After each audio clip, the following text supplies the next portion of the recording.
So it started off with me and James on nights out for about a year, just talking about the possibility of starting a band, and it's something that we wanted to sort of pick up again, because we haven't been in bands for a while since we were a lot younger. We started getting together outside of that and just writing a few tracks, and we've known Adam and Cal for years, so we got them involved too, and then Joe works with James, so it all just fell together.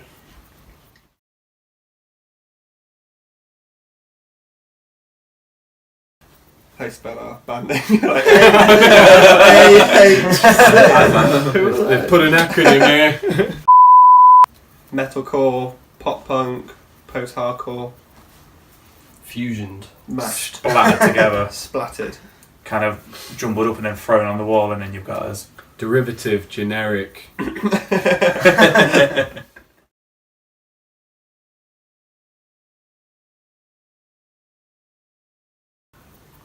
Just check us out. Simple as that, really, isn't it?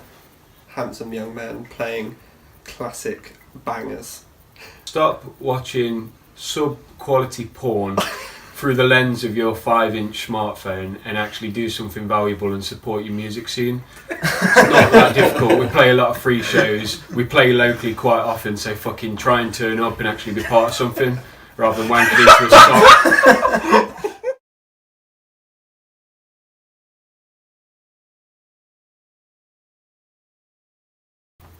Classic guitar pro written by Eddie and James, really, isn't it? It is, yeah. We don't really tend to get together before we write. We just stick it on a computer, write what we think sounds good, then have to learn it afterwards. And we send it around, all learn our bits, then come together at practice. And Adam kind of tends to write the lyrics, and then I just kind of change them a little bit to kind of fit. So it all kind of comes together, which is pretty good. And James, you tend to come up with the cheesy chorus. Hooks. Yeah. Yeah. Some Play it chorus. all together and tweak it to sort of match our sound as Yep. and when.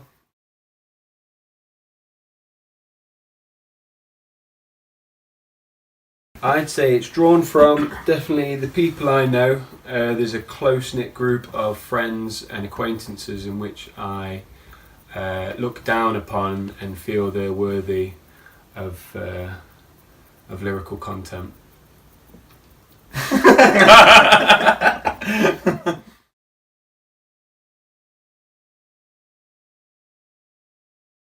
Bands like Amorosa, Hands Like Houses, and then metalcore stuff like Trivium probably. You. My dad. You. Favourite band was Blink-182 and Metallica. Nothing to do with this band. No. Nothing. Don't have to be. I just quite like bands that write very similar to us.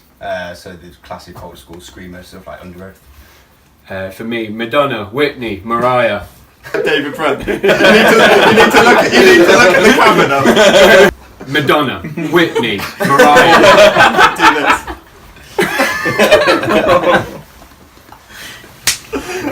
Collectively, Of Mice and Men, Day to Remember.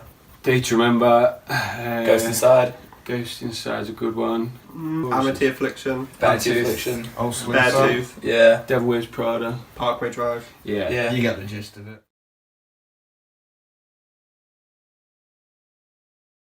No such thing. If you Bollocks like it, to you guilty like it. pleasures. You just listen to it. Again, come fucking see local bands. Guilty pleasure bands. Oh, it's a guilty pleasure. Oh, it's not heavy enough. Oh, they're singing the choruses. Don't like that. And at the same time, you come and moan to me. Oh, I don't like the screaming. Oh, wow. There's going to be both, so fuck yeah. Come and see it.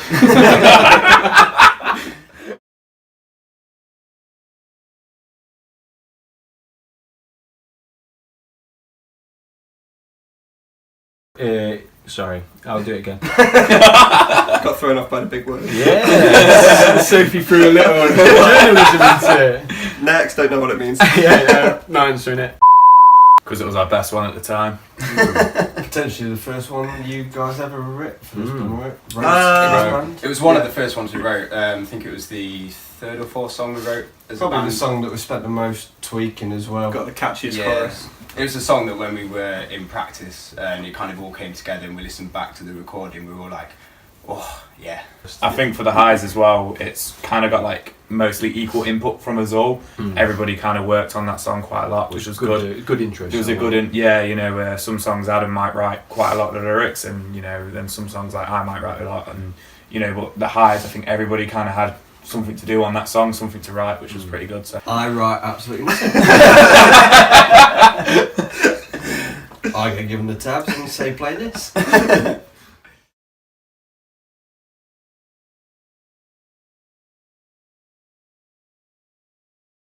Martin Games, Filed did Martin Filed. a shoot with him, and As the Sun Sleeps, which is my old drummer's band. So we just kind of thought, yeah, why not go with him, and did a great job. Good recommendations, Really good yeah. job. Didn't fail to deliver. And then we used him again. He's that sound, didn't Yeah, Amber Rooms. yeah, Probably use them again in the future. So our videos all look the same. Check we them out. will say we have to remove your signature at the end of the vid, so I'm very sorry, but it gets our videos demonetized on YouTube, and we're all about that money. We're all about that.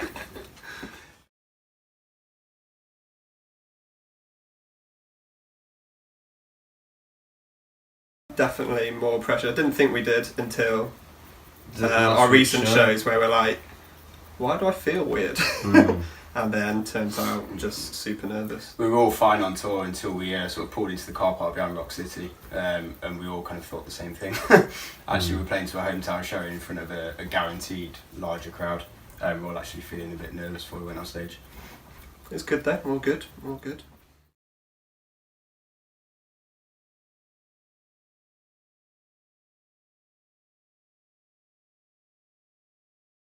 Quite possibly. Steady on. The shade! Just because you did that, Sophie, doesn't mean we all want to. Yeah, some of us like it.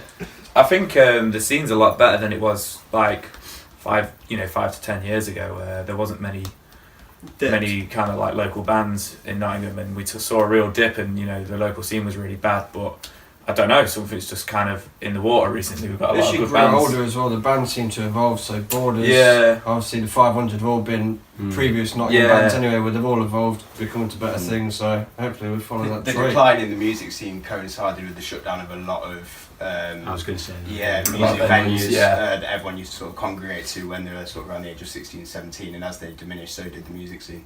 Yeah, don't turn up to venues, eh? They'll be around forever. Don't worry about it.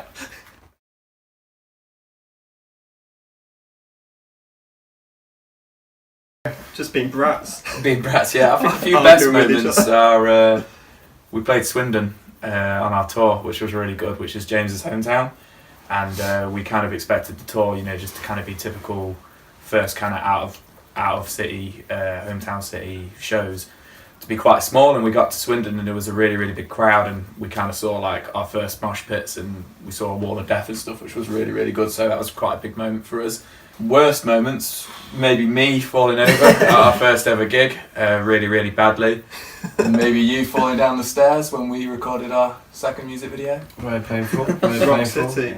Technical. Breaking strings, breaking basses, breaking everything within the first 2 songs at Rock City last week. The very first show was a bit of an ordeal because Joe spilt his drink, then slipped over on his own drink that he'd spilled, and then 2 minutes later I pulled my cable out for half a song.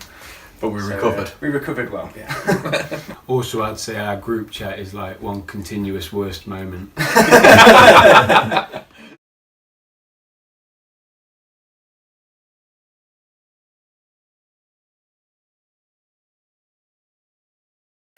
Yeah, I think we've all got something to say about it. We did, as a band, come up with a tribute, didn't we? To Chester Bennington, of course. That was quite a sombre way to come out to our gigs, but we felt everyone would appreciate it, and it seemed to get a weird response, but everyone knew what eerie. it meant. wasn't Eerie it? when we came out to that before our set started. But yeah, a couple of us deal with stuff like that without going into too much detail. But I think the social stigma's still there a little bit, but there has sort of been a lot more emphasis on it recently, and I don't think as many people have seen it.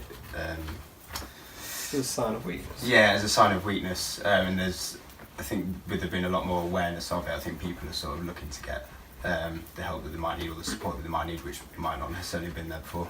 And I would say in the metal scene in particular, people like Chester Bennington's wife, who shared all of his ordeal after he'd committed suicide, she seemed to be doing a lot herself just to prove that it's not really a sign of weakness, it's a mental illness or some kind of exactly. condition that people are Absolutely. living with. So possibly in the metal scene it's more accepted than others, but I think there is generally an increase in people Now it coming is. forward.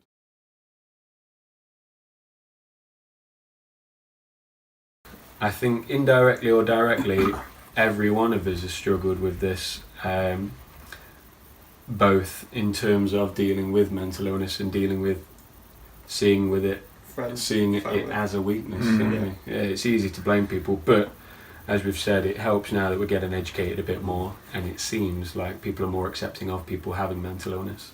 Yeah, and we're able to talk to each other about it quite I openly. think that's the main thing as well, having a good network of support around you with your friends or your family, knowing that they're always going to be there for you. Yeah, and probably avoiding comment sections. Yeah. That helps. Who disliked our video? Yeah, 2 dislikes. Who disliked? I'm ready to quit.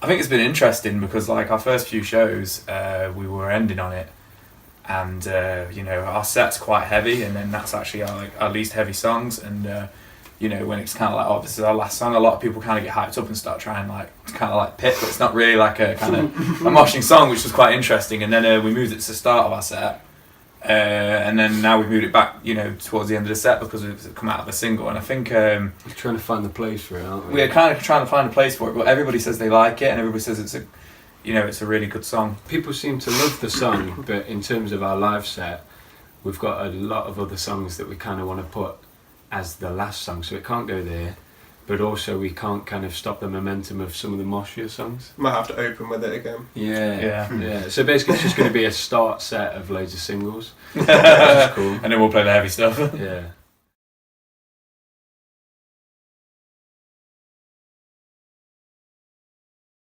We have a few written already that are part of our set that we're going to stick on the EP, but we're talking about working on maybe 1 or 2 more that we haven't yet started. Mm. Looking at probably late summer, September-ish time, Yeah, hopefully. start of autumn. Quite a while away, but we'll be doing lots of stuff in between. yeah, it'll be there. It's ready, we just want to we Don't want rush to it. do it properly, yeah.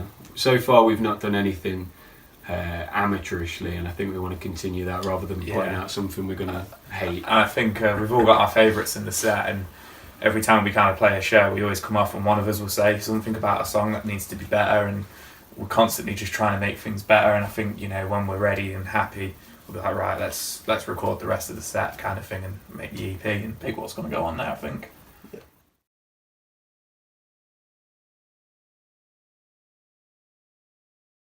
We've got a couple of gigs booked. We've got a festival booked as well, which we haven't announced yet, which is pretty cool.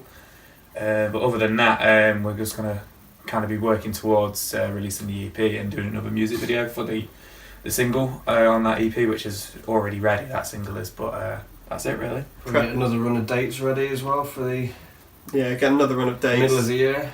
Prepping for the tour, so we're going to be getting some cool stuff like stage banners, kick drum skins, what else we got? Merch. We've got merch on the Finally. way. Yeah, we're just Yeah. putting our order for the first batch of merch, so we'll have that mid-February in time for the Rock City show. People keep asking, but we don't actually have anything to sell apart from Cal's rectum. Yeah, what band goes on tour without merch and just says, well, we've got his rectum? Got your It's not as popular.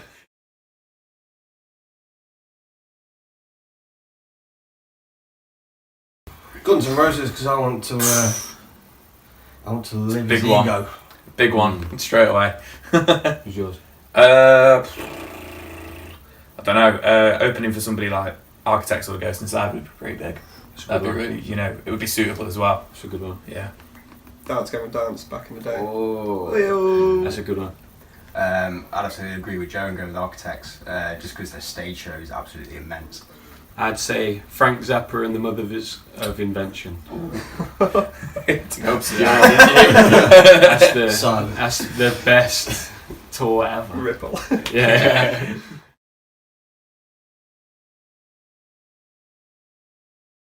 Naturally, we want the EP to go down well, and hopefully that takes us up to the next level of where we want to be.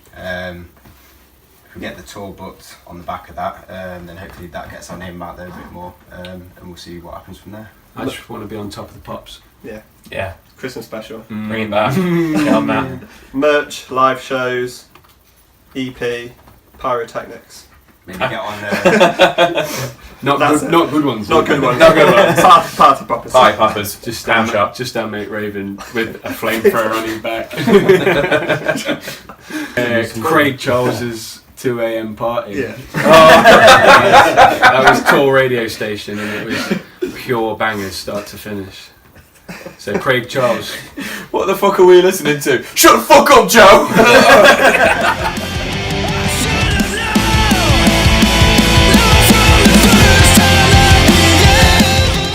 Thank you, Distorted. Thank you. Thank you.